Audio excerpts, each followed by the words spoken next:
gente, tudo bem? O meu nome é Aline e você está aqui no Parada Pop e no vídeo de hoje vai ser temático do Halloween. Se você segue as nossas redes sociais, você tá vendo que todo dia a gente tem um conteúdo diferente sobre o Halloween lá nas nossas redes sociais. Segue lá, Portal Parada Pop.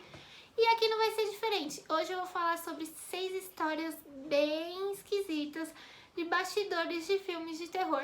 Se você, assim como eu, adora o Halloween, adora comemorar, tá um pouco triste que esse ano, infelizmente, a gente não vai poder ter festas, né, aglomerações, fantasias. Então fica aqui comigo pra gente estar compartilhando essas histórias e conversando sobre o Halloween.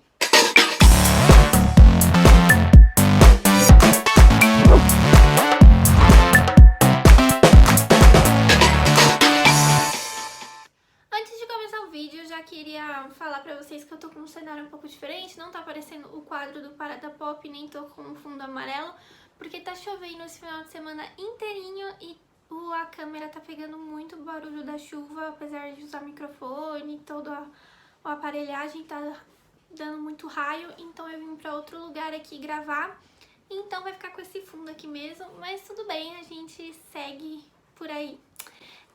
Eu queria pedir pra vocês já curtirem esse vídeo, deixar o seu like e comentar aqui comigo sobre o Halloween, porque eu adoro vir aqui no vídeo e responder o comentário de vocês. O Halloween tá chegando, né, gente? Já é agora, no próximo sábado.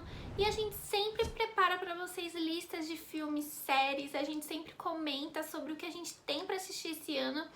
E é lógico que aqueles filmes clássicos do Halloween a gente sempre tem que estar comentando. Se você, assim como eu, e passa a semana inteira consumindo assuntos do Halloween, tanto fantasia, maquiagem, filme, você deve estar interessado em saber histórias de bastidores, histórias reais. Então eu vou contar pra vocês 6 histórias bem bizarras que os produtores, atores, diretores desses filmes contaram em entrevistas, ou seja, são histórias aí reais sobre esses filmes.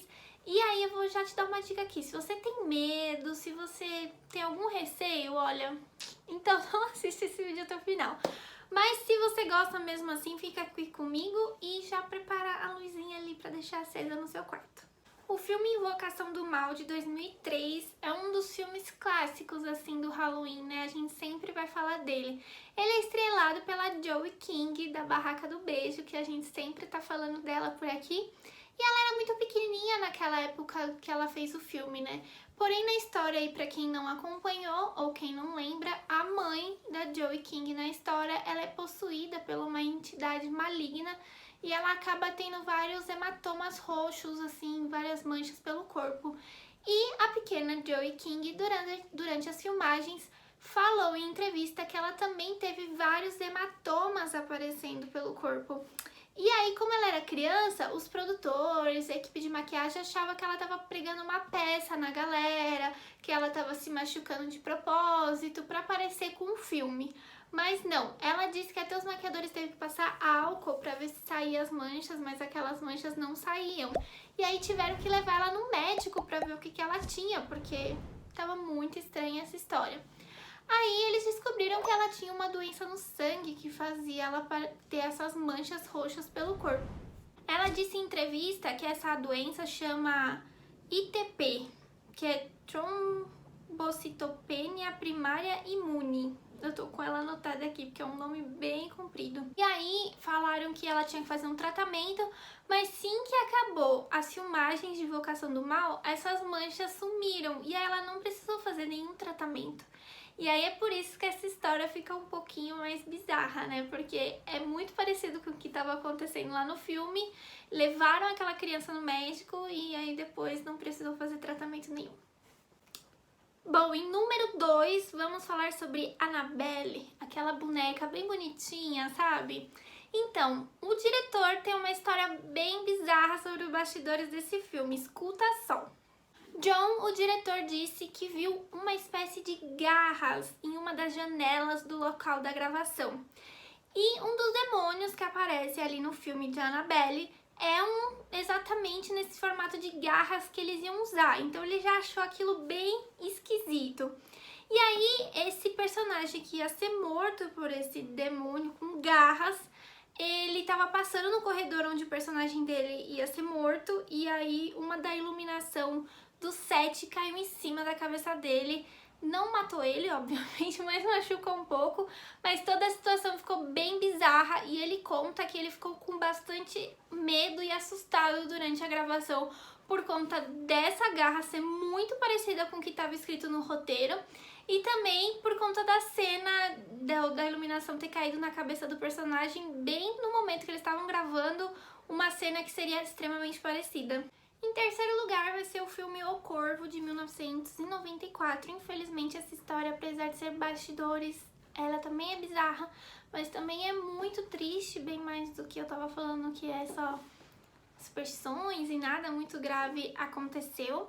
Mas nesse caso aconteceu sim. O ator Brandon Lee, ele tava fazendo uma das cenas no qual um outro ator ia estar ali atirando nele. E é lógico, em filmagens a gente sabe que eles usam armas falsas ou sem nenhum tipo de cartucho dentro da arma, né, obviamente.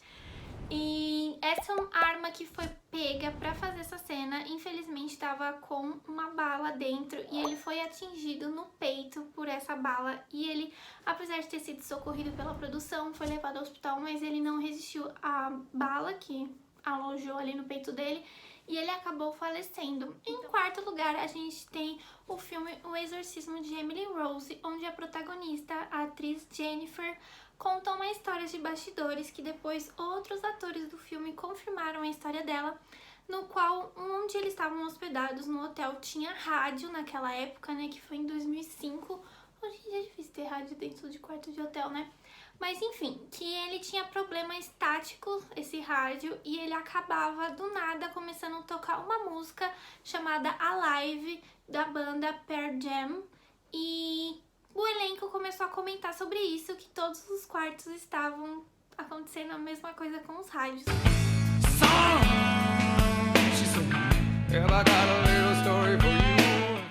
Então o elenco pediu para que o hotel tirasse todos os rádios de todos os quartos do hotel, porque eles estavam ficando muito assustados com isso acontecendo depois das filmagens. Medo, né? Mas sabe que esse caso me parece até que foi uma pegadinha de alguém? Porque rádio é fácil, né? Mudar assim, mexer nele. E aí, será que eles não estavam querendo assustar um pouco o elenco, não? Em quinto lugar, a gente tem o filme O Hotel da Morte, de 2011. Ele é um filme que é pra tirar esse mito que tem hotéis mal assombrados que a gente tanto vê em outros filmes, principalmente várias histórias assim nos Estados Unidos. E até o diretor, que era um cético na época de falava que não acreditava, acabou contando várias histórias que aconteceram nos bastidores. Inclusive ele, que é o T. West, né, que eu tô aqui com as falas dele, ele disse que durante as filmagens no set de gravação no hotel, as portas fechavam do nada, televisões ligavam e desligavam e a protagonista, que era a Sarah Paxton, ela acordava sempre no meio da noite, todos os dias achando que tinha alguém no quarto dela olhando pra ela. Então o elenco ficou muito assustado, principalmente no hotel em Connecticut, falando que é um dos hotéis mais mal assombrados ali nos Estados Unidos e eles estavam gravando lá dentro e eles falaram que lá é bem pesado mesmo. Em primeiro lugar, eu vou colocar a trilogia de Poltergeist aqui, que ele é de 1982 e pra quem não conhece esse filme, ele tem muitas e muitas histórias de bastidores e de coisas que aconteceram durante produção, pré-produção, que deixa a gente de cabelo em pé. Então não é só um, né? Ele é uma trilogia. Eu vou contar só algumas coisas que aconteceram, tá? Porque foram muitas histórias que eu achei. Mas se você tem medo que você vai assistir alguma coisa e vai acontecer alguma coisa com você, esse é um filme que eu diria pra você não assistir. Primeira coisa é que a atriz Dominique Dunne, ela foi estrangulada pelo namorado dela na época e ela acabou morrendo. E de acordo com a equipe e gente na época, falou que o namorado dela ficou descontrolado ao ver o sucesso que ela tava na época com o filme, né? Com um filme de terror. E dizem que para encobrir os gritos da atriz, ele colocou a trilha sonora do filme Poltergeist enquanto cometia o crime. E aí, isso já deu o que falar na época, porque começaram a falar que o filme era amaldiçoado. E pra não falar, né, que acabou, né, gente, porque não acabou, eles estavam fazendo mais filmes aí de Poltergeist e tinha uma atriz mirim de 12 anos chamada Heather O'Rourke que fazia Carol Anne e ela acabou morrendo com 12 anos após o terceiro filme da franquia. Ela teve uma parada cardíaca e não resistiu. E aí descobriram que ela tinha uma estranha obstrução no intestino e que não sabe de onde isso apareceu. E aí de novo falaram que era porque ela era do filme. Aí, pra não acabar aí também, o elenco do filme 2, né, Poltergeist 2, tinha a Julia Beck, que fazia o reverendo Harry, morreu de câncer também durante a filmagem do segundo filme. E o Brian Gibson, o diretor do filme, também morreu de sarcoma de Wayne, um tipo de câncer que atinge normalmente apenas crianças e adolescentes, mas ele já estava com mais de 54 anos. Ou seja, continuando com a história aí do filme Amaldiçoado. E aí, como não foi pouco, né, porque praticamente o elenco inteiro morreu, o ator Oliver Robbins, que era que ele foi estrangulado, né, pelo palhaço robô no filme.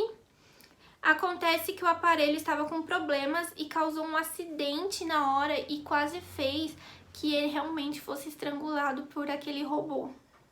E aí ele quase morreu mesmo porque o pessoal achou que ele só estava atuando muito bem. E na verdade o robô estava com defeito porque, ainda mais naquela época, né, gente?